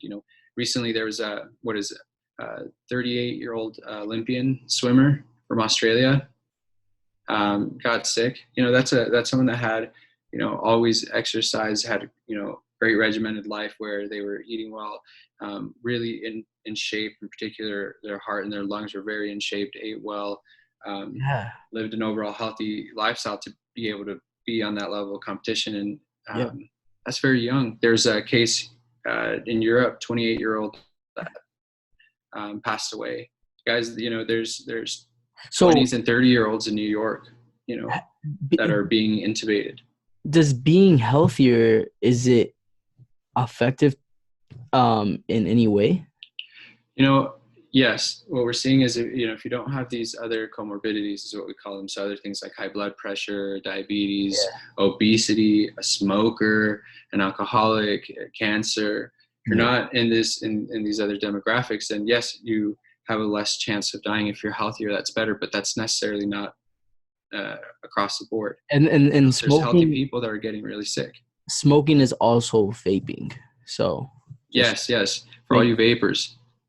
yeah. Shout out to Vape Nation.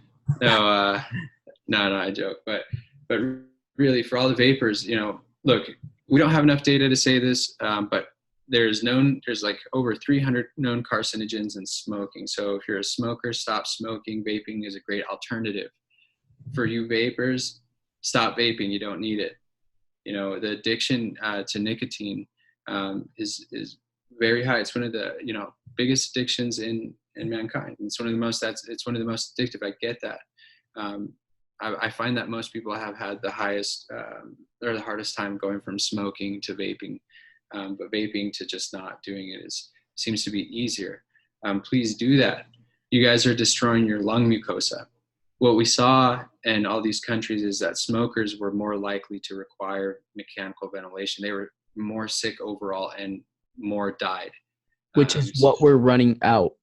exactly. I think it's one of the things that we really need to address.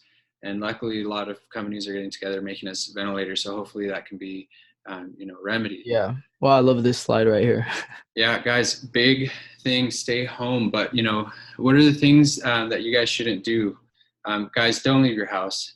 Look, what they're saying is, and I know it's not law in all states yet. Luckily, it is in some states where it's like stay at home quarantine, complete lockdown. You only leave for essential things. Essential things are like, look, if you're sick, you can't breathe, go to the hospital. Okay. Otherwise, stay at home, guys. You should not be going out. You shouldn't be hanging out with your friends. You shouldn't be going out to the park. Stay at home. Going back to that example, guys, if you're out in the park and you're breathing that air around people that breathe that same air can get infected. Yeah. Here's a quick question. For those that, yeah, I mean, this being such a viral topic, I I know for a fact, and this too, is that a lot of people will claim they have it or feel they have it, but like just how you're saying, the symptoms are so um alike to other flus that they might not have it, but by going to this hospital to go check themselves in, to go check if they have it, they're only they're only getting themselves in places where this virus already exists, right? Because Yeah. yeah, We're seeing, higher infectious rate, and even within hospital workers, that's because, they're surrounded by folks that most likely yeah. have it. So So what they're saying is, if it's not essential for you to get medical care, okay. And what I mean by that is, like, let's say, explain that. I sprained my ankle, and it hurts and it's swollen, but I know it's not broken, right? I can walk on it. It's swollen and aches a bit. Don't go to the hospital. You're risking yourself getting infected, especially if you're older and you're a smoker. Basic things like that. Really ask yourself: is this something that I can get? That I can go to an urgent care for? Is it something I can call my family doctor? There's a lot of options for telemedicine, which is where you can sign on and talk to doctors over, computer or even by phone call.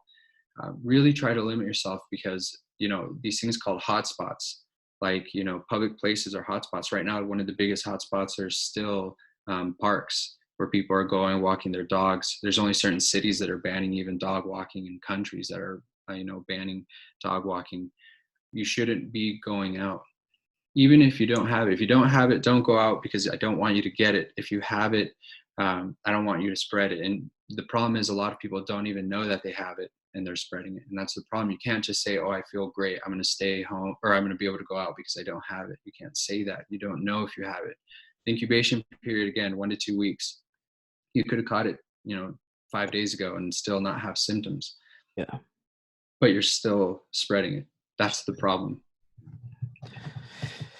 Wow. And then we didn't even talk about those who are already having, respiratory problems, and, people who have cancer. I think we talked about that one, but, there's other, kids, even kids, we're talking about, there's a very low percentage of mortality rate, but once, they have a certain, disease, or they have this problem with breathing, or they only have, like, they are affected a lot worse, and that mortality rate skyrockets. Yeah, you brought up a good point with the little ones. So we're seeing that most, infants, kids, children, most of them don't have any symptoms. Actually, there's a lot of broad estimates, but they're saying as high as 50% of people don't have any symptoms. But in particular, that number goes up in the younger population. And the problem is, let's say that your kid goes to school, right? If they still had school going, and your kid gets infected by another little kid. Both the kids don't show any symptoms. No one knows that they're infected, but when they go home, they spread it to the parents and to the brothers and sisters and to the Yeah, grandparents and to the yeah, family members. And that's the problem, because these little kids, most of them, by statistics, are going to be A-okay. But what about the grandma? What about the 60-year-old grandma? That's a smoker and diabetic. yeah. So You keep your know, kids at home as well. Just because they are less likely to die from it doesn't mean they should go out there and pick it up. You know what I mean? absolutely take that concept and increase it to you, whoever you are, for all these listeners. Um, you know, don't take the risk, even if it's difficult for you to say, I'm not going to go out just for me. Think about your loved ones, your family members, your friends, but in particular those older ones, those older folks above the age of 60.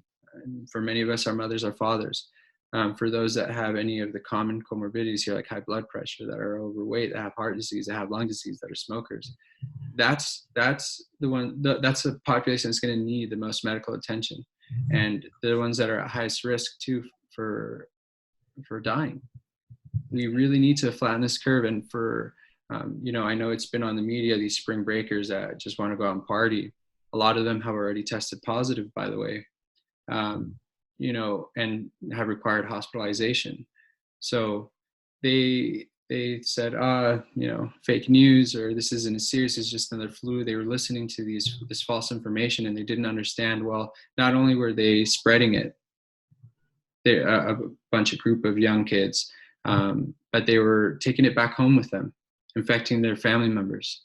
I'm sure a lot of spring breakers went home to their family members. And I hate to say it, but they're it's so easily spread. And that could lead to their family members dying. Maybe even if they're A-okay, they could be the reason why their mother and father and grandmother and loved ones get infected and die. And the only way to prevent that, to truly prevent that, is to stay home. Yep. You can't call up your friends, your group of friends. Oh, hey, it's been a week. Let's get together and watch a movie. No, you're risking, contaminating them or them contaminating you, or en route. You guys shouldn't be hoarding supplies either. This whole toilet paper thing, guys. Look, we are seeing that for some folks, they're just presenting with belly pain and diarrhea. Yeah. And, so there are gastrointestinal symptoms, which is very interesting. Imagine you just have really bad belly aches, a lot of diarrhea, and maybe a little bit of fever. And that might be how the COVID presents in you. So you'll probably never know you have it, but you're infectious that whole time. And we know it spreads in the feces. So imagine, again, going back to the example, if you were in a public toilet, you had a bowel movement, you went poop and you flushed the toilet, it's spreading that in the air. Other folks in the public bathroom can be breathing that in and becoming infected. Interesting thing too, if you're at your home and you flush the toilet after you've pooped and you don't cover the toilet, you're spewing you're aerosolizing a ton of microbes, including this virus, and spreading it all throughout your bathroom. Your toothbrush as well. They've done studies where they show that folks that, don't close their lid when they flush are spreading a lot more bacteria and all the yucky stuff onto their toothbrushes. Isn't that gross? Wow. So please close the toilet bowl. That's disgusting. Yeah, it really is. But I mean, guys, it goes down to that. Yeah. And I mean, the toilet paper, come on. Yeah, I mean, guys, look, even if you have diarrhea and you run out, look, I'm not saying this is optimal, but you have a bath. There's a lot of other things you can use as toilet paper. Now, I don't want it to get to that level, right? But the problem is that this hoarding of toilet paper is leaving families that truly don't have any toilet paper. They have the means to get it, but they can't. Yeah, I've literally had friends and people that I know hey, where we could get toilet paper? There's none at Walmart. There's none there. Yeah. And there's that one person walking out that store with that cart full of toilet paper. Oh man, it's true, and it's bad. Taking more than what they need, guys, and that is only hurting us. Absolutely. Remember, guys, we're all in this together. The population in need, right? Our older population. There's a lot of folks in need that can't get these essential, basics, these basic things like toilet paper. Yeah, necessities. And that's not good.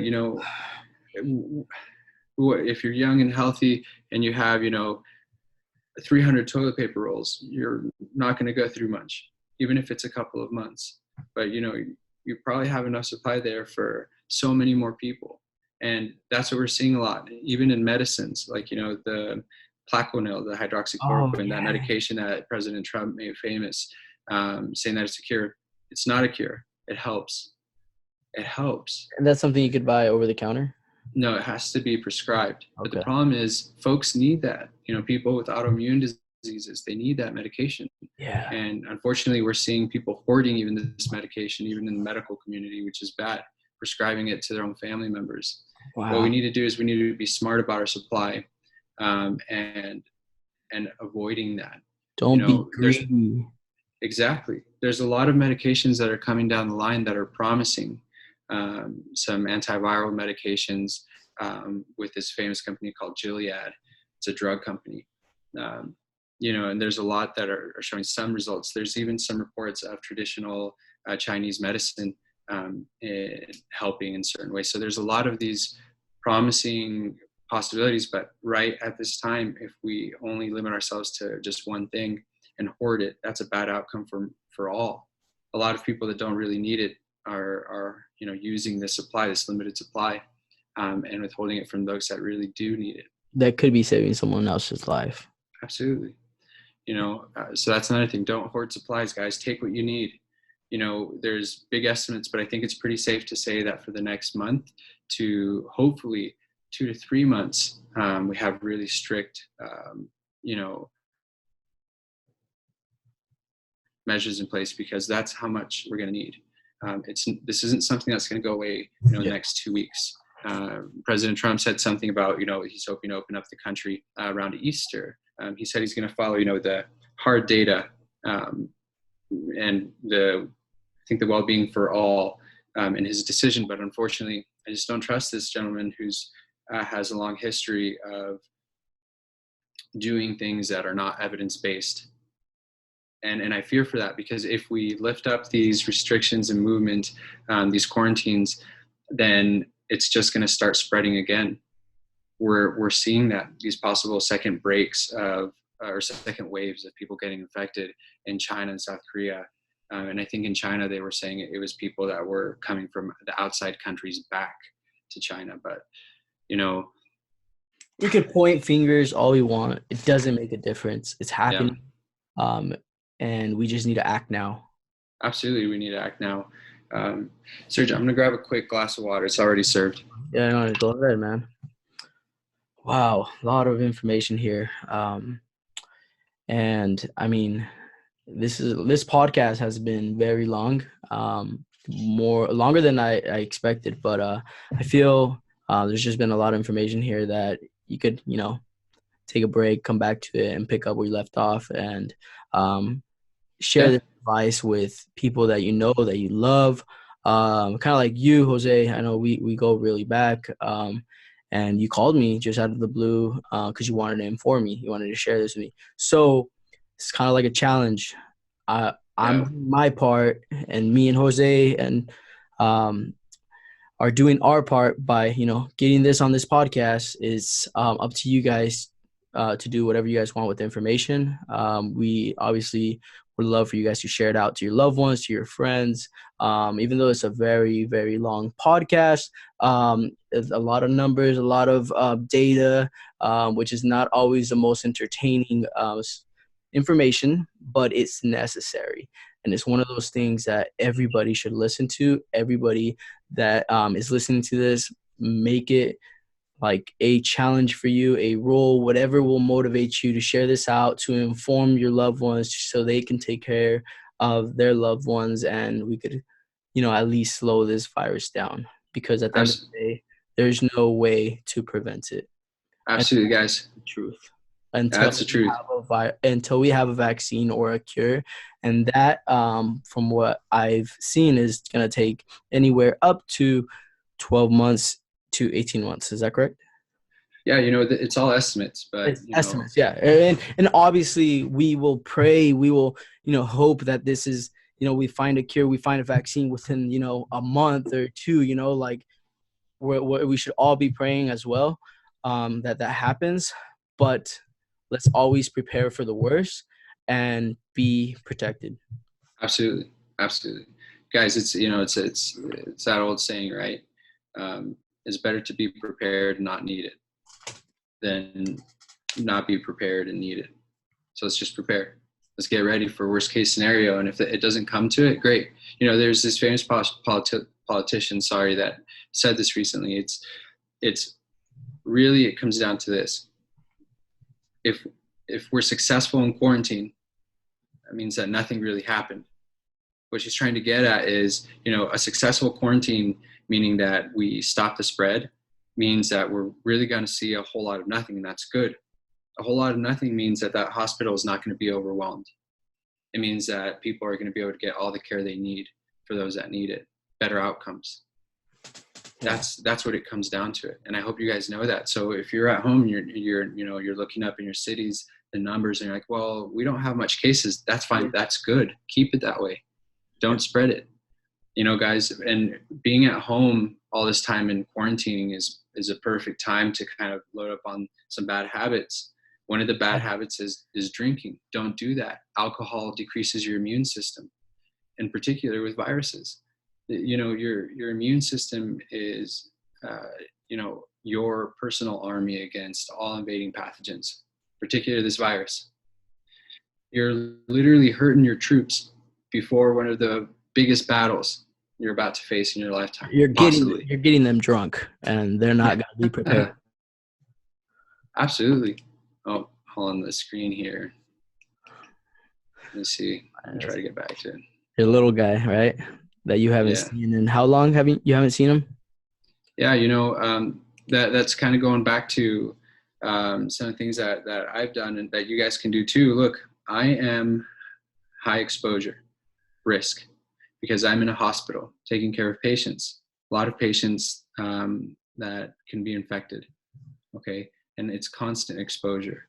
So other folks that are in this position are, the people that are having those essential jobs, those people at marketplaces that are constantly seeing the public being exposed to people that might have it. Our firefighters out there, that are our first responders, our paramedics, the pharmacists that we're going to need to be able to give us our medications. All these people that are high risk, my goodness, the best thing that they can do is prevent it with good hygiene, washing your hands, wearing a face mask, all of these things to reduce their likelihood. Yeah. For those at home, and I might have gone off on a tangent there, guys. I don't know if I answered the question. But, bad habits like drinking, stop drinking. You're reducing your ability to defend against this infection. For those that are smoking, stop smoking. We know you're more likely to need a ventilator and have a worse outcome. You have a much higher mortality rate. Now imagine if you're, a 70-year-old retired vet that drink and smoke all their life. That's a really high risk population. Now imagine if that's someone that's, volunteering or still working, even as a cash register worker. That, this is the part of our population we're fighting for right now. But we don't need to panic. Listening to the information, understanding the why is really important, so then you can do it. For those of you guys at home that have truly nothing to do, focus on yourself, do something productive, pick up a hobby. You want to have time to read a book.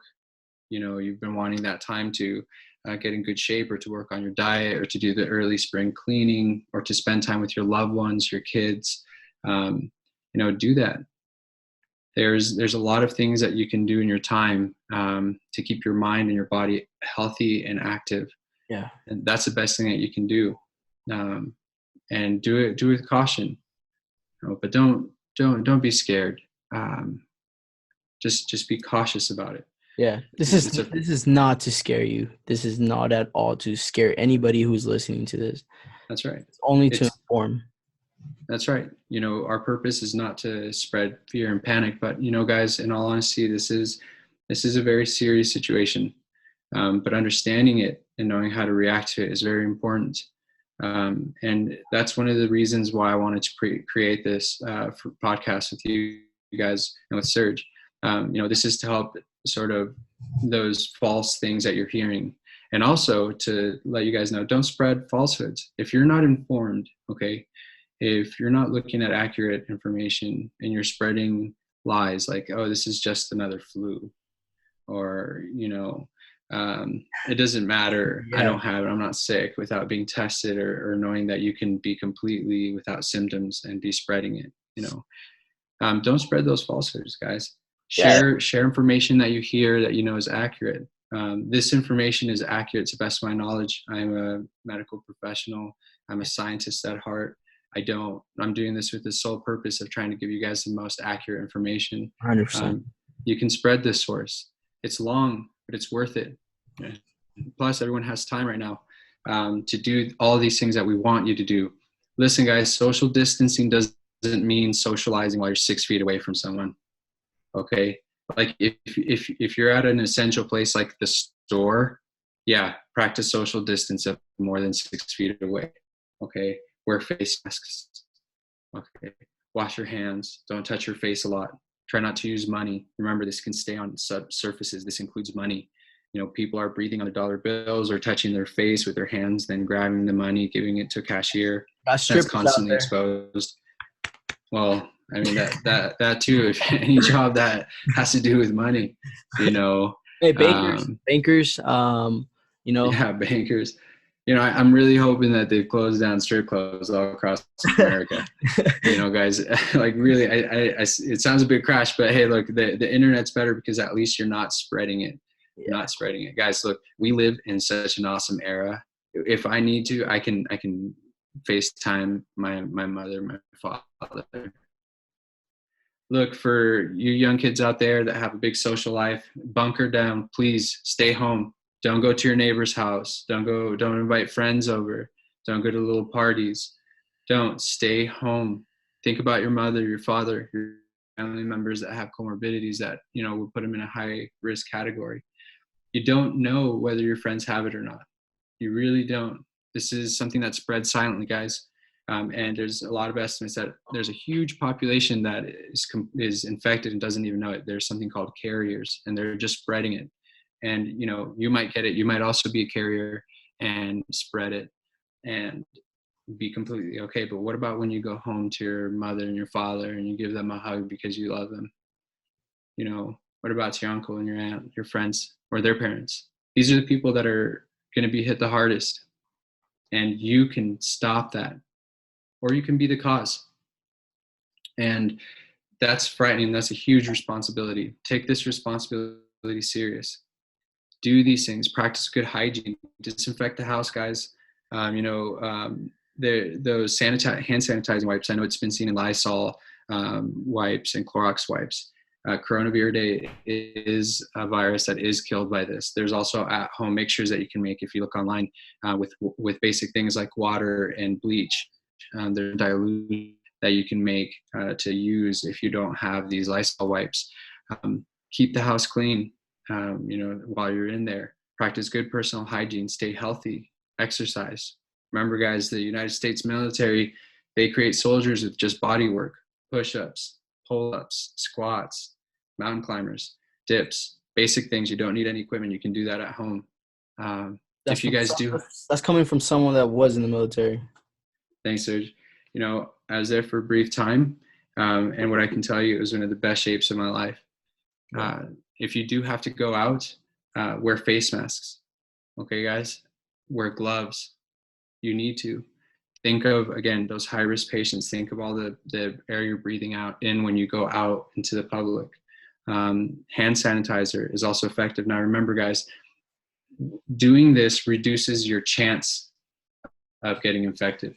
Doesn't take it down to zero, but it helps reduce it. If you're sick and you have symptoms, definitely wear a face mask. If you're coughing, wear a face mask. You can make at-home face masks with handkerchiefs. If absolutely necessary, with clothes. Do anything to reduce the likelihood of you spreading it. We're going to have to improvise because we're limited with our supplies. We don't have enough face masks now. A lot of companies are also jumping on the train and creating more N95s, more regular face masks as well for everyone. An interesting side note, Serge, is there is a huge lack of supply with protective face gear in our medical personnel. Yeah. All our nurses, our doctors, our respiratory therapists, all of the medical team, the admissions desk, they don't have enough supplies, and we're the ones that are going to be infected. We also are more likely to have a worse outcome. They've shown that the longer you are around these sick patients, you tend to get more sick. That has something to do with an inoculation load, which is how much virus you inhale when you first get infected. Think about the difference between touching an infected dollar bill and then touching your face. You probably have a small amount of viruses when you infect yourself. You're probably going to have a less severe disease and infection. But think about your loved one that's infected coughs snot onto your face. It's happened to all of us. We're in a closed room, someone sneezes right on our face. Look up sneeze clouds, slow motion sneeze clouds on Google. It's amazing. I'm serious. It's amazing. It looks like it's showering this individual. I'm pretty sure that snot goes at least like 12 feet. Yeah. It spreads far, guys. They say 6 feet, but we have data that it can go further as a simple sneeze. But, think of those doctors, guys. Think of that 60-year-old doctor that's intubating your loved one. What about, they're trying to tell us also to wear handkerchiefs and face masks. And I get that because we need a supply, but we have to protect our medical professionals and all those at high risk. We have to, but in particular, these doctors and nurses and medical professionals that are, that need to stay healthy to help take care of you and your loved ones.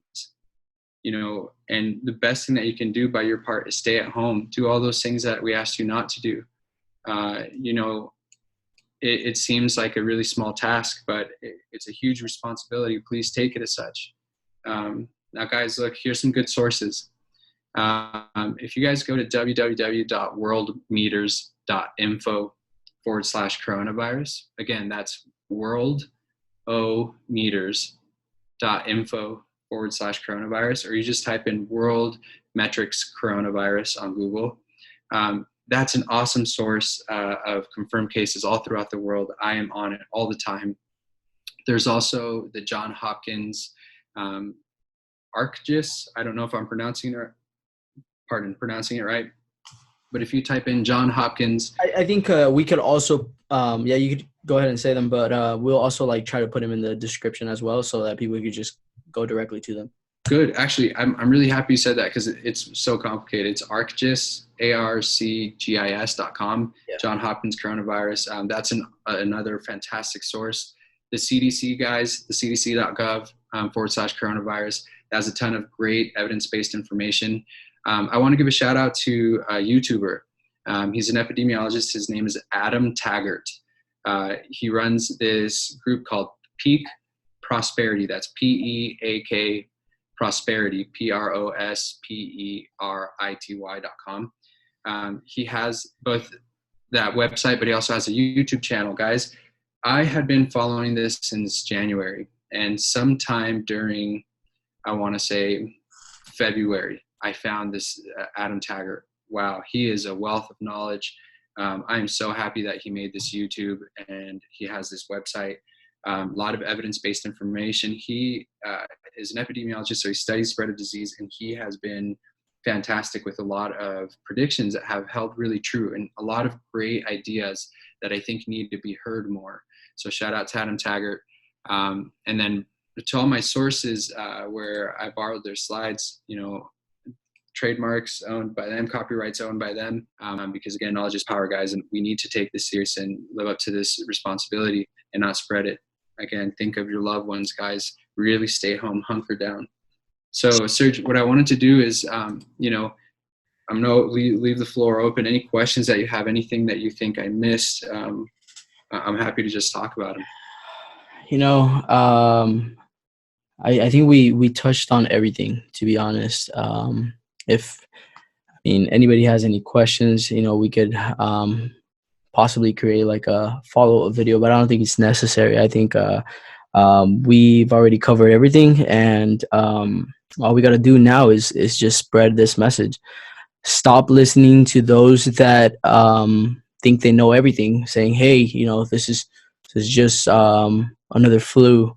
Listen to the facts from the professionals that are actually living it, that are in the hospitals, which is why I wanted to get Dr. Bautista on my podcast, because I felt just all the knowledge he had was really important for everybody to hear. And just really thankful for you to be able to make this happen. I know you're feeling under the weather.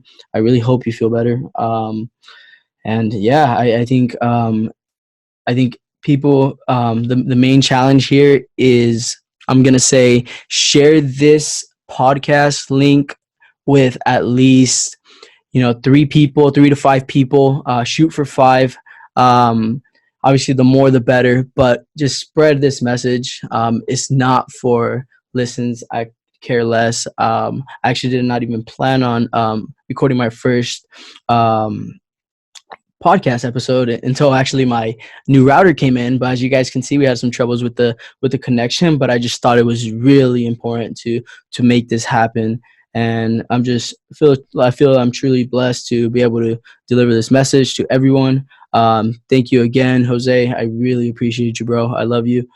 Thank you I for love you too, man. joining, man. And of course, make sure to spread the love. Everyone that's listening to this, never know if a family member, you might lose a family member today or tomorrow or next week or next month. We don't know how long this is going to last, but just make sure you let everyone know that you love them, and remember, stay home. That's right, guys. Stay home. Stay home, stay home. That's the mantra for the next couple of days. Also, guys, think of everyone. Remember, guys, we're a big team, and it's just, that old saying, it takes a village. It takes a world, okay? And you're part of it. Hold your loved ones close, hold them tighter, especially our older folks. I dedicate this. Serge, thank you so much, by the way, for having me on this podcast.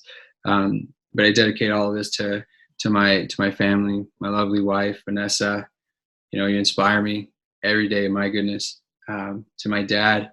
She's a doctor. Your dad, he was a doctor as well, right?